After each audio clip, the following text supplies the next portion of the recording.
Okay, so now I'm all set up. I'm ready to go here. So, yes. So sorry, had to make you guys wait here. But anyway, so we're going to be going over the next unit, which is Unit 6 Thermochemistry today. Hopefully you all did the stoichiometry quiz and took advantage of the extra credit that I gave you. I see only 6 people did it. That's kind of disappointing.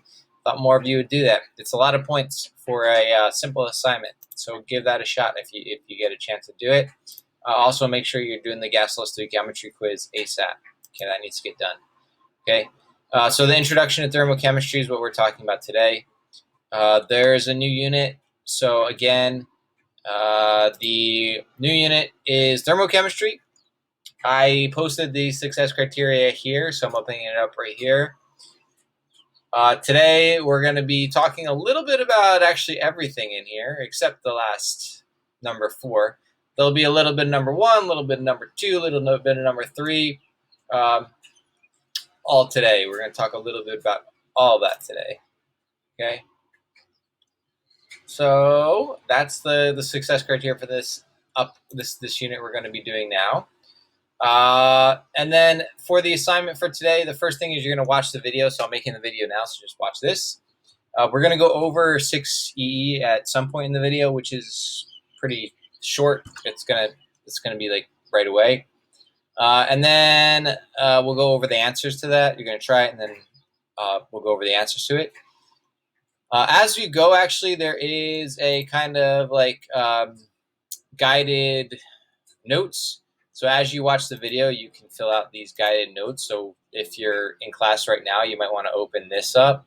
You're going to want to open this up, and you're also going to want to open up this, the 6EE as well. So if you're in class right now, open these 2 things up, this and this, because we're going to be talking about this stuff. And then you're also going to have, there's going to be a time when I'm going to ask you to do this. Okay? So make sure you have those 2 things opened up. And then I do have the answers to all that here. So at some point if once you're finished, you can check your answers. Okay. So let's talk about thermochemistry. So let's talk about this here.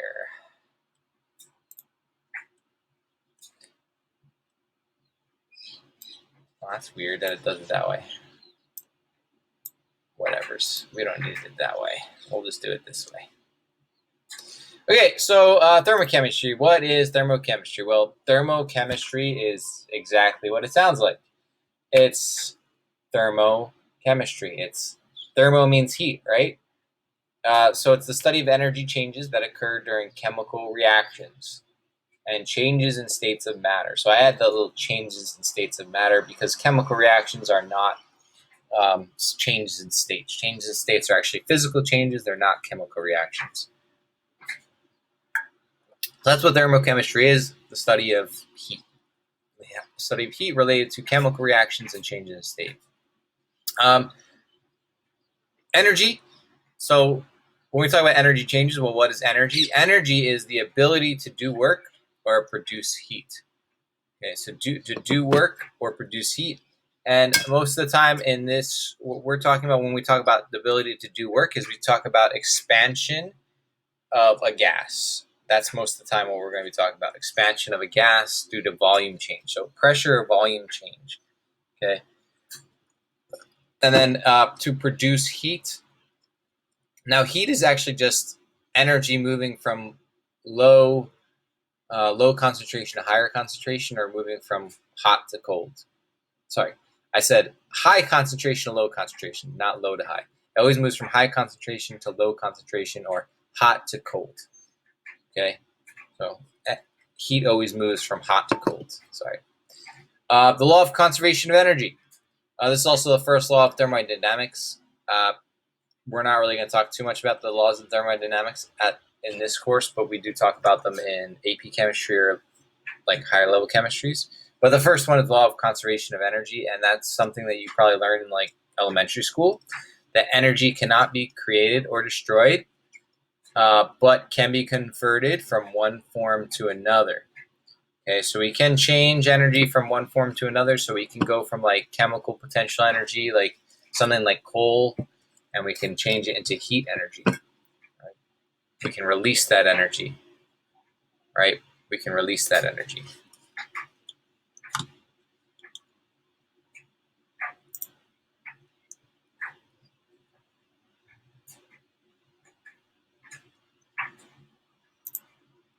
Oops.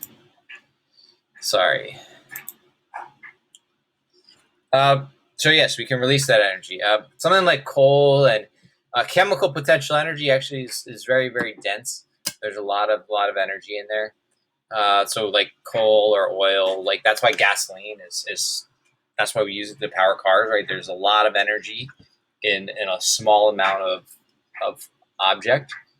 So a little bit of gasoline has a lot of energy stored in it. Chemical potential energy has a lot of energy stored in it. If you think about it, like the food we eat has chemical potential energy, and we use that chemical potential energy to fuel our bodies and do what we need to do during the day, right? Next,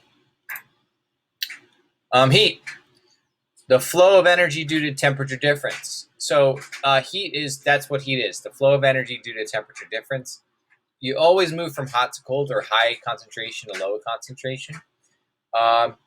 And one thing is that when we're going through a phase change, so if we're heating like ice will stay. So like if ice hits 0 degrees Celsius, which is the freezing point, and it's going to melt. So you're heating it to melt it.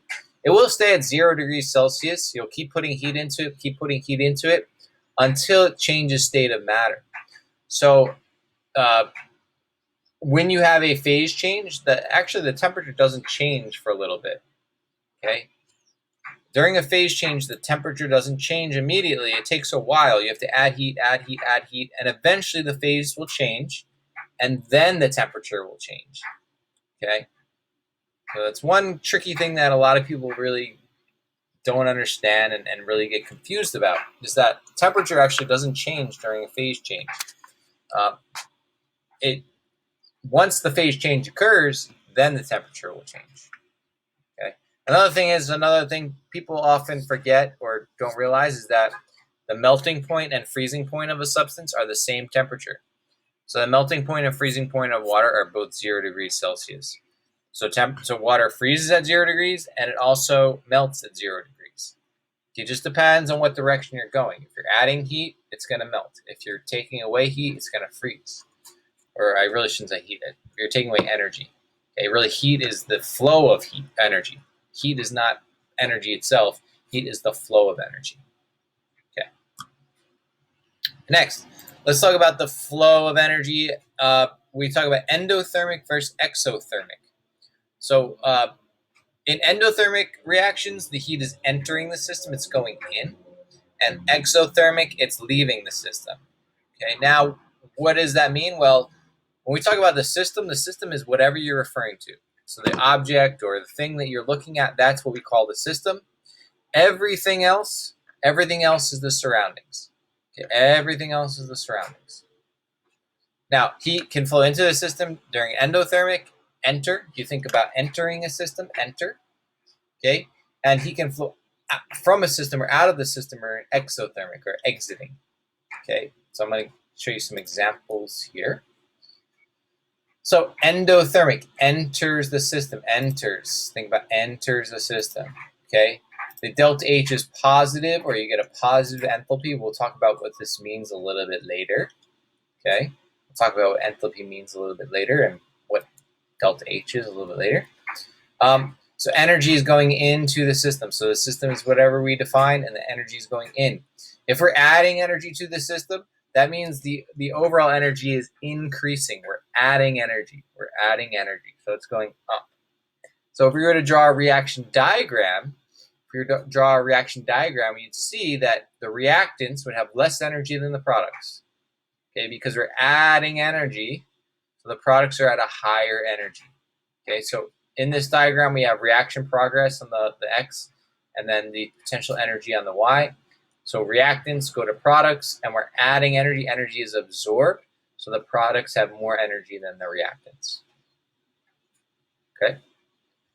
On the other hand, we have exothermic. So exothermic heat leaves the system, or energy leaves the system. So we have the system and heat leaving the system. Okay, so the reactants will have more energy than the products. So we start with the reactants, the reaction progresses, and the products have now less energy. They have less energy. Okay. So here, name the system described. So here's examples here. So melting cheese. The system is the cheese. And because we're melting it, we're putting energy in. We call that endothermic. Okay. Burning a match. Now the match, once it's on fire, the match is the system, and heat's going to be leaving the system. The fire is releasing energy, heat energy. Okay. Next one, this one, you have the reactants have less energy than the product, so we call that endothermic. This one, the reactants have more energy than the product, so it's exothermic. Okay. So now we're going to take a second, take a quick pause, and we're going to look at this worksheet right here. So if you're watching the video, you can pause it, try it on your own. If you're with me right now, I'm just going to kind of pause for a second on each problem and see if you think you can understand it. So this one right here, what do you guys think? Endo or exo? Feel free to type in the chat if you want. I should have made a pair deck for this, but I didn't.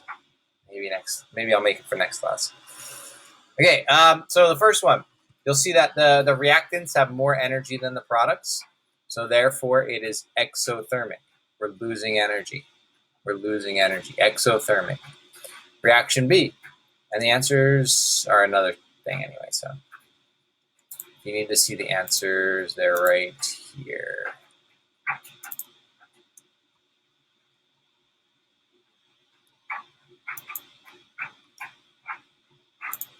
Okay, next one.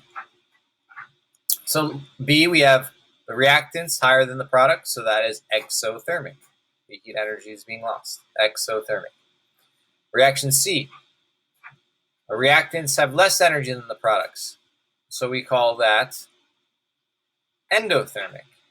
We're adding energy, so endothermic. Okay. This one, they're at the same level. So really, it's neither endo or exothermic. We can call that isothermic. Isothermic means it doesn't change. It's the same. Okay, next, number one, melting ice. So the system is the ice. Okay, if it's melting, that means we're adding heat to it. So it's endothermic. Burning a match. When you burn a match, it's releasing heat energy to the system is the match. And then it's releasing energy to the surroundings. So therefore, it's exothermic. Okay. A refrigerator cooling food. Now this one's tricky because you have to define. I would define food as the system. So the system is the food. In order for food to get colder, it needs to release energy. So it's actually exothermic. Okay, this one's a tricky one. Number 3 is tricky. Number 4. Dissolving ammonium chloride in water is cold to the touch. This one, again, is a very tricky one. So the system is the reaction. We'll just call it the reaction. Okay? And when you dissolve ammonium chloride in water, it gets cold. So that means that it must be pulling in energy from the surroundings. It's pulling in energy. If it's pulling in energy, it's endothermic. Okay, it's endothermic. This is a really tricky one. It's a tricky one. Condensation of water. So I skipped number 5 here, but whatever. Condensation of water. So water is going from steam, a gas, to a liquid. So gas has more energy than the liquid. So it has to be losing energy in order to go from a gas to a liquid. So if it's losing energy, the heat is exiting the system. It's exothermic. Okay, freezing ice cubes. Actually very similar here. The system is the water or the ice cubes, the water, ice, whatever. So if you're going from liquid water to ice, you have to be losing energy. So that must mean that it's exothermic. And what I think I said, condensation should be exothermic too. Did I say that? Exothermic? Condensation is exothermic. It's giving up energy, exothermic. Okay. Freezing ice cubes, again, exothermic. Heat is leaving the system. Okay. Number 8, cooking an egg. So you're putting energy into the egg, so it's endothermic. So the egg is the system, it's endothermic. Okay. Diluting acid and water is hot to the touch. This one, diluting acid and water is hot to the touch. So you put the system is the reaction. So the system is the reaction. Okay. And because it's giving off heat, so we have the reaction occurring and then it's giving off heat. We'll call that exothermic. Exothermic. A cold pack is activated. So if you ever mess with a cold pack, you like pop it and then it gets cold all of a sudden. Well, the cold pack is the system, or the reaction is the system. In order for it to get cold, it actually has to be absorbing heat from the surroundings. I know that one's a confusing one, but it's pulling in heat from the surroundings. That's why it feels cold. So it's endothermic. Endothermic. Okay. So go ahead and give these ones a try. I know I went over all of them, but after we're done here, give them a try and then check your answers later. Okay, next. Okay, measuring heat energy change. So for this one, measuring heat energy change, here we have, we use 2 units. We use 2 different types of units. We use calories and joules. I'm sure you all have heard of calories before. And joules is just the unit that we usually use in chemistry or physics. Okay, now, what is a calorie? Well, a calorie is the amount of energy required to raise 1 gram of water by 1 degree Celsius. So let's say we have 1 gram of water here. This is the system. The system is 1 gram of water. It starts at 10 degrees Celsius. Okay, if we add heat to it, so we're adding energy, all the way to the point that it gets to be 11 degrees Celsius. That amount of energy is 1 calorie. We just added 1 calorie of energy.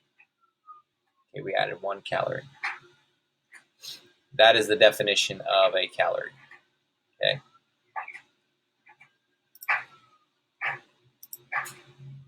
Now, we measure calories in something called a calorimeter.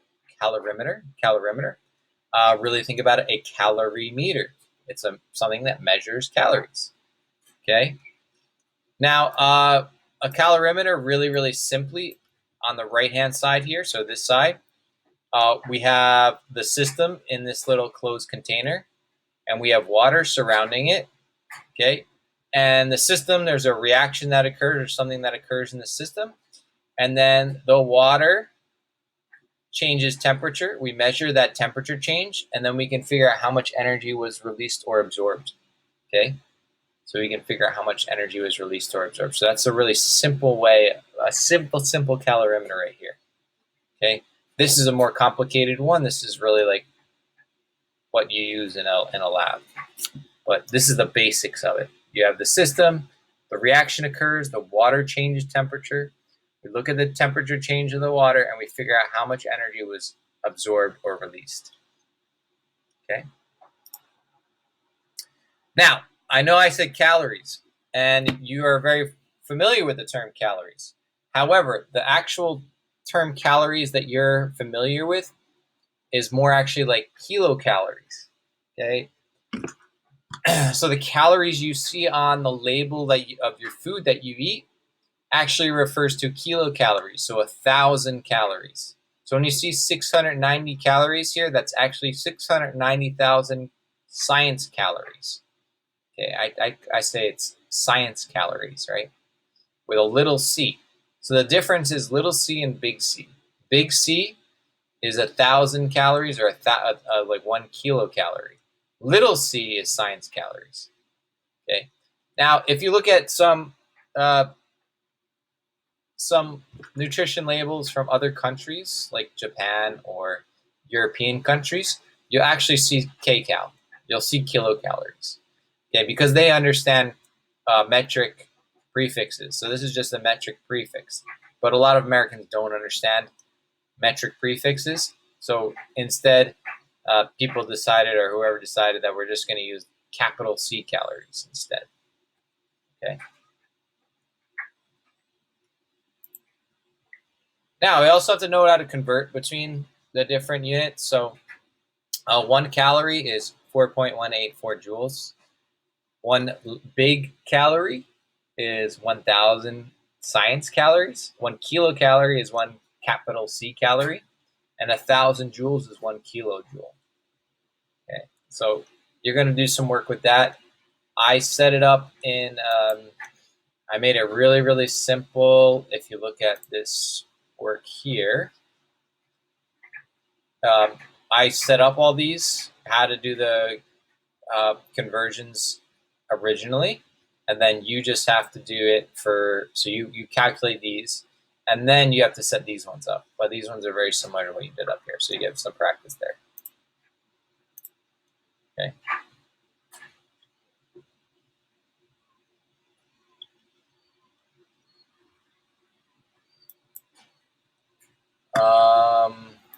Mixed up with the previous one.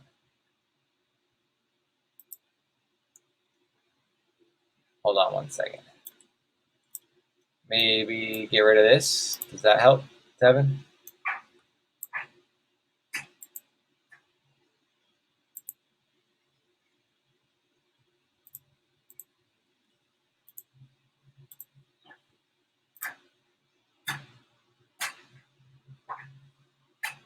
Still there?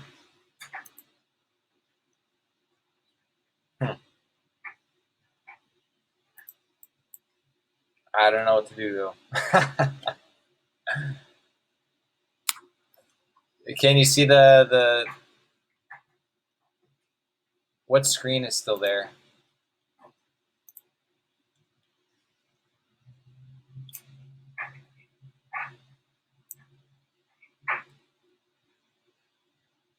It's like classroom got a square cut out of it.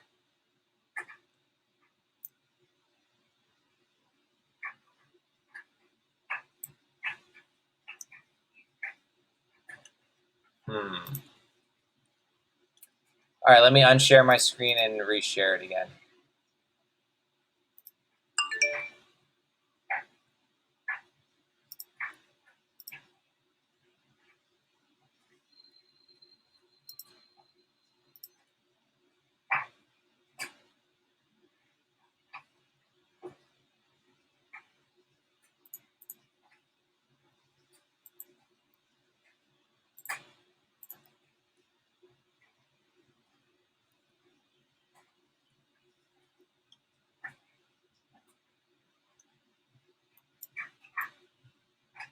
Is that better now?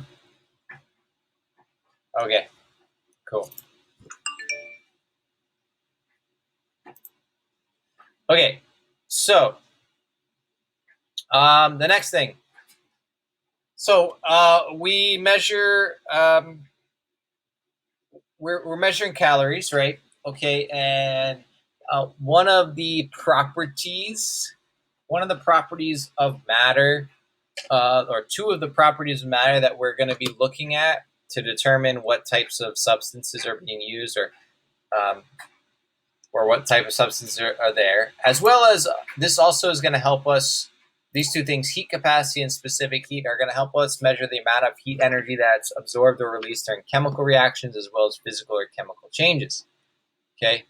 Now, in a calorimeter, again, like I said, we measure the temperature change in order to find the amount of energy released or absorbed during a physical or chemical change. And in order to do that, we use this calculation. We use this calculation Q equals mc delta T. Now, Q is heat. So Q is heat. I should have wrote that. Oh, I did write it. Right there. Where Q is heat, M is mass, and mass is whatever we're looking at, the system, whatever we're taking the temperature change of. C is specific heat capacity. I'll talk about what that is in a second. And then delta T is change in temperature. And it can be in Kelvin or Celsius here, because when we do the change in temperature, it doesn't matter if it's Celsius or Kelvin, it comes out the same. Okay. Now let's talk about this term specific heat.